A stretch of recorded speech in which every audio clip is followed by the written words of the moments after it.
Dawidi TV. Wabwira mama wawe na papa wawe ku ruhande rumwe wenda nicyo kintu wamubwira aka kanya? Icyo nababwira njyewe nababwira kwizera Imana nizeye bakayiringira kubera ko ariyo support y'ubuzima bwabo. Ibyo babonye byose wabyiyumviye. Nakoze impanuka amaboko yanjye acikamo, nambaye sima muri utu dutoki kugera ahangaha, yaheraga mu dutoki ikagera, nambaye ibyuma biteranya amagufa, maze kwambara ibyuma nambara n'amasima, nambara n'ibyuma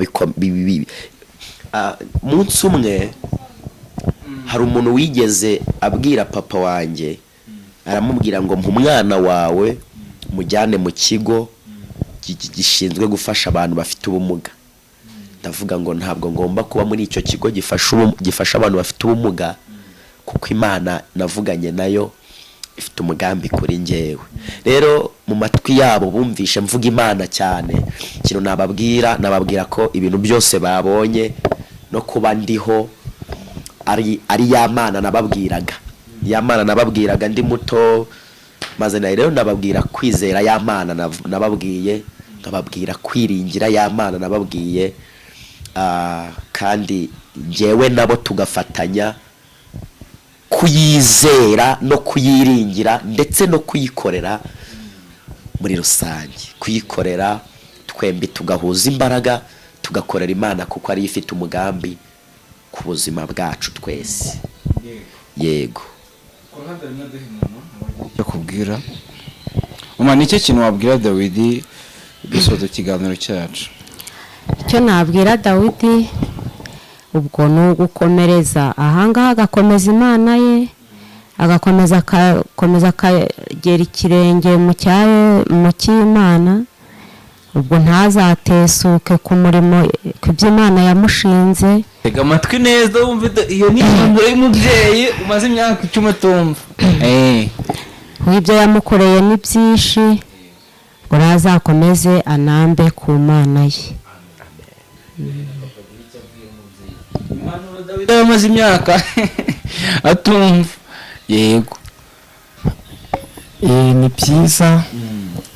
Dawidi rwose n'ibyo byose yarasengaga, wenda rimwe na rimwe tubiha agaciro, ariko aka kanya Imana ikimara kumukiza ku kaboko twarabuze ati kuko Imana isenga yamukoreye umurimo, ariko tugeze ahangaha ari aka kanya byadushimishije cyane rwose pe.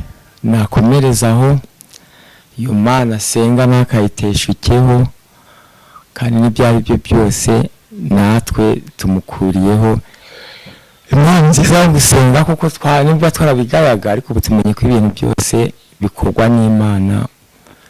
Hari wigeze kubigaya kuko nawe ukabibona ko bigaye? Nigeze kubigaya, uvuga ko Imana izamukiza. Inka ryari wabigaye? Urahantu naje kubigaya tukiva mu ruhengeri, ndebye uburyo kibahambiyeho ibyo bintu, n'ukuntu abadogiteri bampaga inshingano z'ukuntu ndamurwaza, akagenda akarara mu masengesho, aza akambwira ati Imana yambwiye. Njye namubwiraga ati ariko iyo Mana yakubwiye.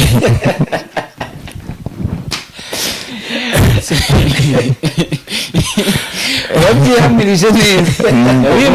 Yabimbwiyeho. Ngo rwose amubwira ati iyo Mana uvuga bashyizeho ibyuma bagira ute indahari. Tinge byivuga rwose pe, ntabwo nabihaga agaciro. Umbishe ko n'uyu mufasha wanjye yakubwiye ko namubwiye tumaza wowe hasada, ukuvuga ngo yakize ate rwose nagize ubwoba. Ariko noneho kugezana n'uyu munota rwose pe nakomerezaho, kuko Imana asenga nawe imwereka ko imwumva. Natwe n'ibyo byose tugiye kuyikurikira, nubwo wenda tutagendaga nkawe, ariko tugiye kugerageza. Mwitegure n'ubukwe vuba ko mugomba no kugaruka i Kigali, cyangwa se akaza n'iriya aje no kubereka umugeni, sibyo Dawidi? Yego. Abantu babizi badukurikira reka twere kubyinjiramo byo, ariko byo bigomba gukoreka kandi bigomba kuba tukaza tukagera n'irigiriya karitsiye amavewiti tuka karitsiye z'iwanyu bakagera vewiti za mbere ari David uzizanye tukaganira n'abaturage ya kandi imirimo iracyakomeje uko uzagenda utera imbere niko uzagenda wibuka abantu b'iwanyu nyine ubu ni itangiriro bahera ku babyeyi uko uzagenda utera imbere bashiki bawe abandi barya no hino kandi nyine iyi ni base ababyeyi bajye bumva ko bafite umwana i Kigali si bisanzwe se bibubundi bajye bumva ko bafite umwana i Kigali ntibakagira ikibazo ngo bare guhamagara umwana wabo uri i Kigali yabibaho mu rugendo igihe bibaho ukuntu nyine dawe nk'ikosa wumva ushinja ababyeyi bawe rimwe n'irihe iki kintu reka aricyo nsorezaho ikosa nubwo ngiye tuganira kuri kamera ariko hari n'ibyo tuganira inyuma kuko turi abavandimwe ikosa sinavuga ko ari ikosa kubera ko iyo umubyeyi ni umubyeyi ntago ajya kosa ntabwo umubyeyi ni nkuko wavuga ngo ikosa ushinze Imana n'ibiri Imana wayishingiye ubundi Imana ifite uburenganzira bwo kukuyobora uko ibishaka kandi Imana yakubabaza yagukomeretsa cyangwa ntigukomeretse Imana nta kosa igira rero rero nta kosa na rimwe nshinze ababyeyi banjye nta na kimwe mbashinza kubera ko ubuzima bwose twacanyemo yari ubwo kugira ngo mbe uwo ndi uyu munsi bakoze uko bashoboye kugira ngo mbe uwo ndiwe uyu munsi nta kosa na rimwe mbashinze ni byiza cyane rwose ari ibintu bishimishije cyane hagiye uba wumva abantu bamwe baravuye i Kigali ugasanga urakubita ati ababyeyi banjye biki ariko ni byiza cyane kandi ababyeyi ni byiza cyane kuba mufite umusore nk'uyu nguyu ukijijwe ugenda utera intambwe umunsi ku munsi ufasha abantu b'Imana badukurikirana mu bwizabutumwa ukoreshwa n'Imana mu buryo bugiye butandukanye ni byiza cyane ni it's proud ni ishema kuri mwebwe n'ejo bundi muzumva ngo yabaye ibi iri ni itangiriro ni ishema cyane kandi mu buryo bukomeye cyane ntabwo mbaca gutindana ababyeyi cyane mu kiganiro kuko ntabwo baba bimenyereye biba byabajennye bacyafite byinshi byo gutekereza reka twe dusoza ikiganiro cyacu Dawidi we tuzakomeza tuganire ni byinshi cyane cyo cyari kiri base cyari iki ngiki cyo kugira ngo tubone ababyeyi be tubaganirize byibuze bagiye n'ijambo rimwe batubwira Dawidi sinshike nubwo abi Kigali ntago ari Nyakamwe Dawidi ni umuntu ufite ababyeyi ni umuntu ufite aturuka ufite ababyeyi babiri ufite famille ubu hari abo kwa mama hari n'ahantu waje no gusaba umugeni bakamukwima Dawidi cyane ati siranzere zitagira n'ababyeyi tutazi turayiha umugeni gute ibaza bo kwa mama ukuntu bakwamera ukuntu bangana si wicaye hagati bamwe batona umurongo hane ni iki baragera iriya bada urumva ko ni byiza cyane cyane kandi birana mu buzima bwanjye ntabwo njya mbeshya ubuhamya kandi nabyo ikintu binsapotinzeho twagiye